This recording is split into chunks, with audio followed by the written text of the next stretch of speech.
Hello and welcome to the Runners World podcast with me, Rick Pearson. And me, Ben Hobson. Today with comedian, author and runner, Helen Thorn. Hello there. Hi, Helen. Hey, yo. How did you first get into running? About 5 years ago, I think. Yeah, that was it. And a friend set me a bit of a challenge. It was Bryony Gordon, in fact. Oh, yeah. You've had her on the pod? We have. She's very funny. She's very funny, yeah. Yes, no pressure then. No, she said, hey, Helen, why don't you run 10K in your pants? I went, that sounds like a really ace idea. Yeah. And that's kind of got me there. Yeah. I remember this. It was like a London 10K, wasn't it? Yes, it was called Celebrate You. That was it. Yeah. And I got to wear some pants with mummies written on it because Ellie, my comedy partner, had scummy. So I thought she had the better pair of knickers. To be fair, I had mummies on my bum. But it was just that sort of how it kind of happened, really. I think anyone who's sort of getting towards 40 goes, oh, probably should do something about my health. And that was one of those things. So I just kind of got into it from there. Yeah. It's quite a leap, though. It is. Not like most people would probably do it like in the dark or like there's a sort of like fear when people start these new ventures and you thought you'd just go straight in. Straight pants. It's like going from ballet to stripping. I'm a show off and a comedian, and I probably crave attention too much. So maybe that was the right path in. Yeah. It's like, oh, look at me. No, don't look at me. I love that event because it wasn't just me in my pants. I mean, as I always say, like with Ellie, we were on stage in gold catsuits. One person in the gold catsuit's kind of sad. Two people in the catsuit's funny. So lots of women in their pants is hilarious. So yeah, that's. Did you love running straight away? Yeah, I did actually. Do you know why? Because I love the online community, and I love that it doesn't matter how fast you are, how old you are, how long you run. There's a cheer squad there already, and that's what I kind of love. And especially women. I'm not saying women are better than men, lads, but they are in terms of this. They're the community is beautiful, and I just love that. As soon as you went, oh, look, I'm trying this, or I just did 45 minutes of my first 5K. People were like, yeah, you're out there, and I really found that encouraging, and all those sort of misconceptions or the fears that I had, beforehand about running, I think kind of got melted away very quickly. But I think that community or that shift has happened recently as well. Yeah. I think, social media can be a bit of a bin. It's pretty awful sometimes, but I think for sport it's fantastic. Yeah, and agreed. I really felt encouraged, and it wasn't about kind of going from 5K to a marathon then. It was just about getting out there every week, and you get your little nods in the park, and and park run again was one of those lovely things that I got introduced to quite early on, and I loved that as well. Yeah, so agreed. I thought that was great. And again, I love the high off it. I love being outside. And it was a chance to be by myself. I don't really like running with other people. Still. Yeah. Same. No, everyone off. I don't want, no one talk to me. No one go near me. Yeah. Don't even look at me. What about a race though? No. Leave me alone. I did it once and I was like, oh, it's all right. But I like the solitude of it. And because I've been a mum now for 14 years, and especially when I started off, my kids were quite little, and so I was like, "Oh, I'm gonna go run again." So it was a great excuse to get out of the house and just get the headspace, as I think we've all talked about the mental health benefits of it. But also, my job requires me, every week I'm in front of an audience of hundreds and touring and giving and podcasting and everything sort of outward, and this felt like just something for me. And so I really love also I've got noisier as I've got faster and I'm not proud of it. It was one of those things where I started off like, I'm not going to be one of those runners. Turns out I am. Turns out I'm that Embrace prick. it. I am a really noisy runner, and I don't like it. And also, occasionally you just make weird noises. I quite like a big headphone so I can't hear myself fart. Yeah. I mean, that's a joy, really. It's also a real dangerous thing, though. There's an element of control that noise brings. Yes. Hearing things. Because Yes. if you go, I don't trust this. No, exactly. Well, I can't hear it. Exactly. I see what you're I've nearly got hit by a car in Edinburgh because I had my big headphones on, and I was like, "Oh, it's so beautiful," and it is. And the car just went. I was like, "I'm in the middle of a road." Do you mind? Yeah. So, but no, always run by myself, and I've done the London Marathon twice.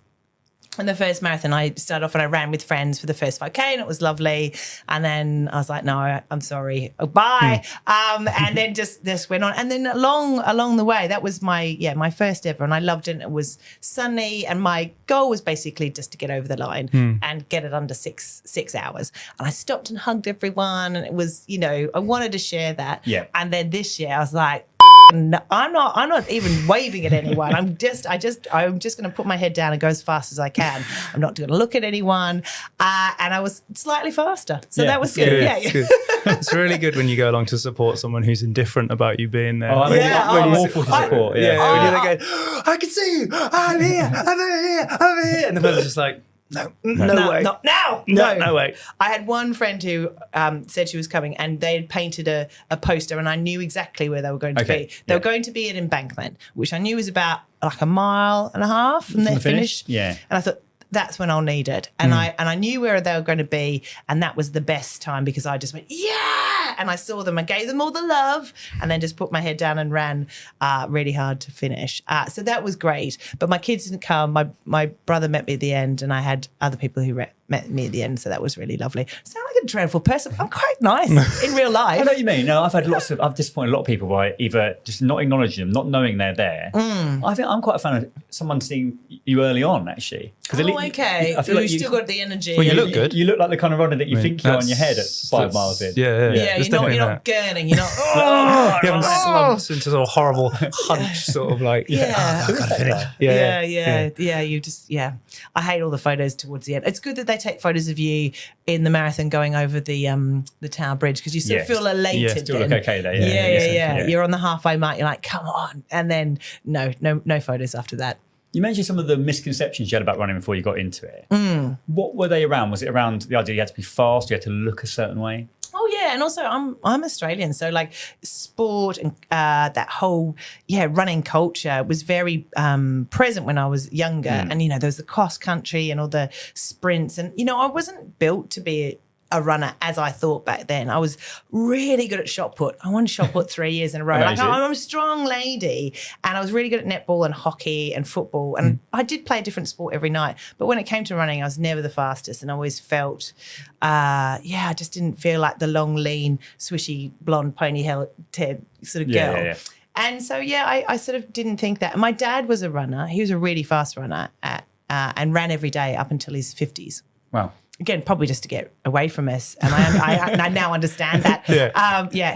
Really long runs, around lunchtime, around dinner time, bedtime. I just sort of didn't think that I was that, and I think a lot of women find that, and also always pick last for PE, all those sort of badges that you wear, and you just think, that's me done for life. Yeah.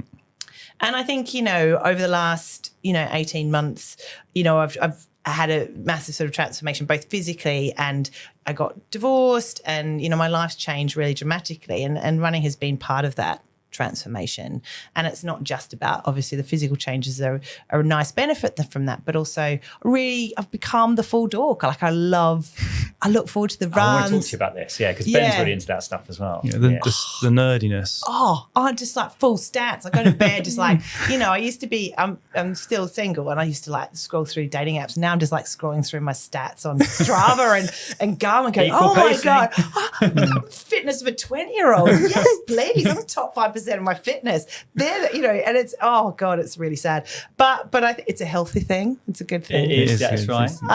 It's something I really feared. And beforehand, I think I had low expectations. So I never thought, I think I feared failure in a way because I wasn't very fast and all that sort of stuff. And I never used to like doing hill sprints or any kind of sprinting. I was like, I'll just plod. I'm happy with this lot, and especially with the first marathon. But as I've lost the weight and got faster,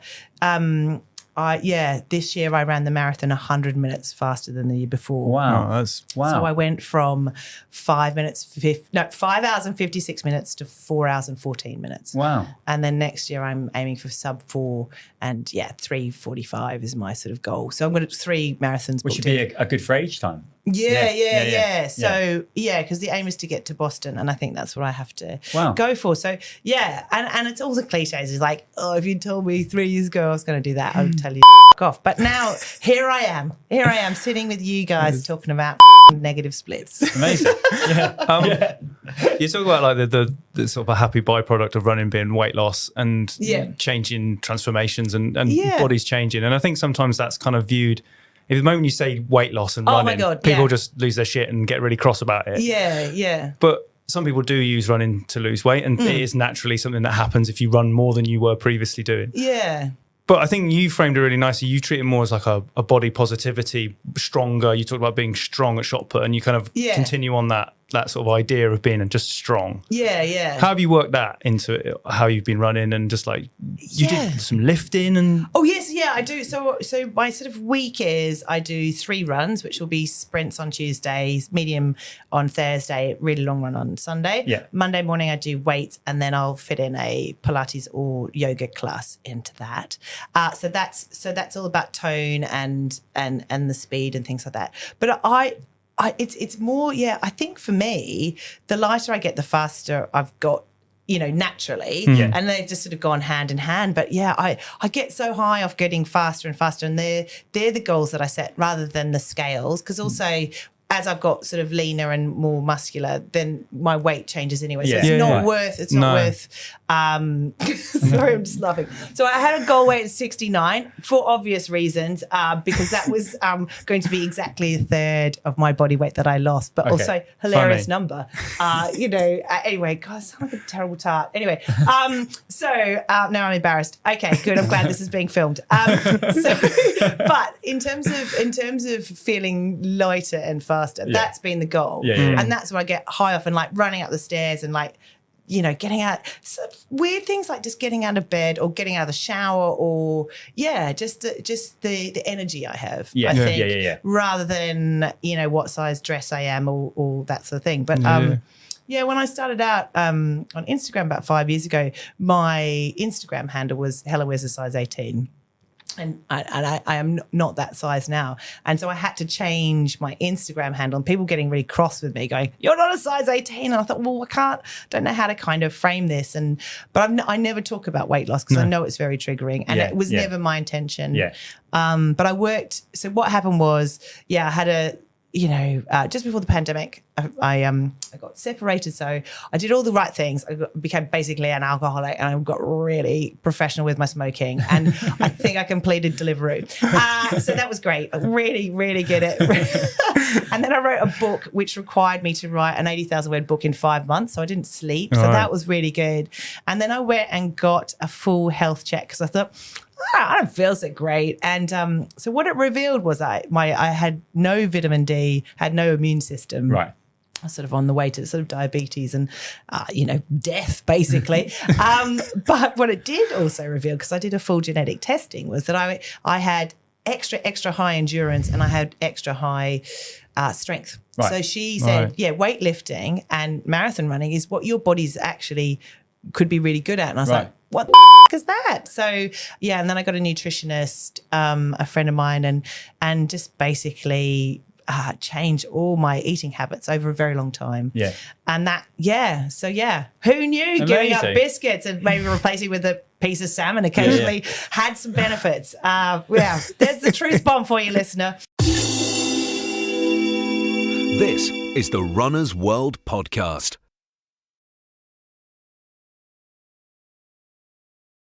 It's annoying how good you feel after a run. And I had to do a half marathon on Sunday, and it was cold, and I'd taken the kids to rugby, and I was really and it took me about 3 hours to leave the house. I was like, I'll do this, and then I'll do that. I'll strip the beds. I'll do this. I did everything apart from go for the run. Yeah. Then as soon as I was out, I felt fucking amazing. I felt really good. And then I came home high as a kite and really happy. And I thought, but every time, and I still have that conversation with myself going, you're going to feel better, you stupid Come on. None of this positive stuff. I have to be really mean to myself sometimes.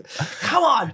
Anyway, so but I do feel it, and it is as a touring stand-up comedian. What I love is that now every time am in a new place, like I see all of Norwich, and I, Yeah, right. Yeah. and I, oh God, where was I the other morning? Thursday morning, I woke up in Stroud, and it was so foggy I couldn't see sort of beyond my nose, and I was like, where am I? And I had to like run through fields and, over golf courses, and it was all sort of boggy, but it was great. I never would have gone to these little towns and explored all that sort of stuff. So it's sort of giving me, especially, I've lived in this country nearly 17 years, but I love that I'm kind of running is taking me to those sort of places. Yeah, exactly. Is running made its way into your comedy? Yeah. I have to take the piss out of myself, though. Okay. Yeah. Right, yeah. And I always sort of caveat, especially on Instagram, because I'm you don't want to be too worthy. Sure. Yeah. But people get it. People get that I really, really like it. And I always go, oh, look, sorry, nerdy running stats. And I'll be, showing my accelerated runs, and people are like, oh no, I really love it. I'm like, all right, this is for this subsection of my followers. So I kind of, definitely. And like Ellie and I started running together, but Ellie's got a bad knee now, but so she does all her gym stuff, and she's into CrossFit and that sort of thing. Right, so okay. we've both got our own thing that we're into. But it's been really exciting, and it's something nice. Like my dad's nearly 87, and as I said, he was a runner, and I really love sharing that with him as well. He said, that's a good run, and I've recently joined a running club. Oh, right. I know, next level shit, man. Yeah. And running on a track with really fast runners. But you have to run with people, you understand, right? This is the thing. This is the thing. I don't have to talk to them, especially when we're doing It's quite social. puffy runs. Like last week was 6 500-meter sprints. You can't. There's no chat. No. Okay, yeah, that's true. Yeah, it's just head down. Is it Kent then? Kent AC. Yeah, very good. A very good club. Yeah. Yes, Alex Yee. Yeah, the was there from triathlete. this. Yeah. He apparently is going to come back. Apparently going to put a plaque there. But yeah, fantastic. It completely changes again. Not having to, dodge, lumpy bits of track. That was the thing that I had. I went on the running podcast with Rob and Paul. Oh, yeah. And it was like the week before the marathon. And the week before the marathon this year was in October. So it was this conkers and I just thought I'm going to fuck my ankles and my knees. Yeah, and I was just sort of like dancing around. And so to run on a smooth track is just heaven. It's really great. Nice. Yeah. And you don't realise how springy they are. Oh, yeah, it's lovely. And you sort of get that sort of like, I feel... I'm so Hang on a light second. of so elegant foot. now. I know. Elegant running going on here as I spring along the track. And now suddenly, you start looking, but you do a bit of contrast about what people are doing with their arms, and A friend of mine joined it before I did, and he said, "You get to know people's pants," and I was like, "What do you mean?" He said, "Know how they breathe." I was like, "Okay, cool. Yeah, just to clarify." Oh no, here comes Dave. Dave's. Yeah.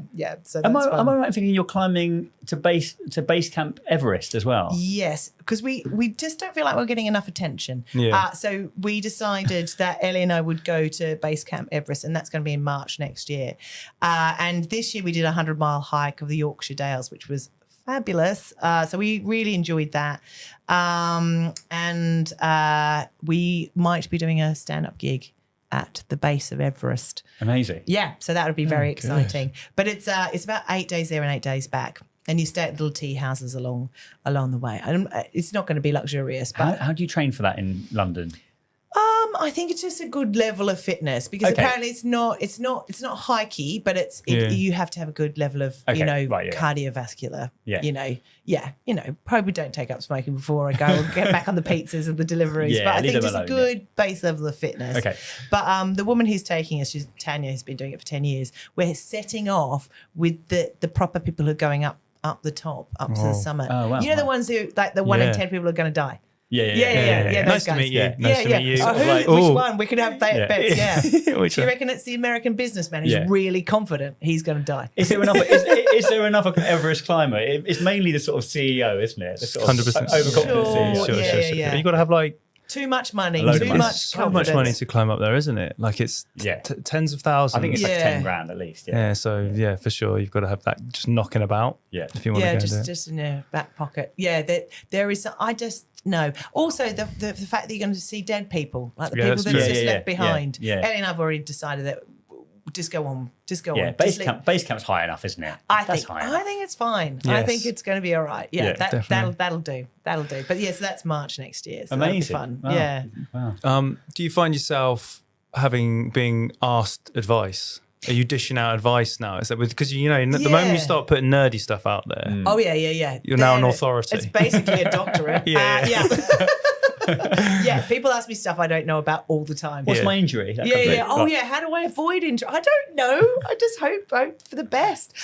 So I usually just say, contact a physio, contact someone who knows shit. Gone to the doctor. But I think because I've been very open about my the path that I've taken in terms of running and shown the changes and the speed and people quite like it when I show a year on, like my because I've had the same marathon coach, Elke, for 3 years. She's probably cut and pasted a lot of the training, the lead up to the marathon is very similar. So especially when I had like a 20-mile run, I was like, oh, far out. That was so much faster. So I knew that I was going to be a little bit quicker. So people really like that. But I know nothing. I don't know anything.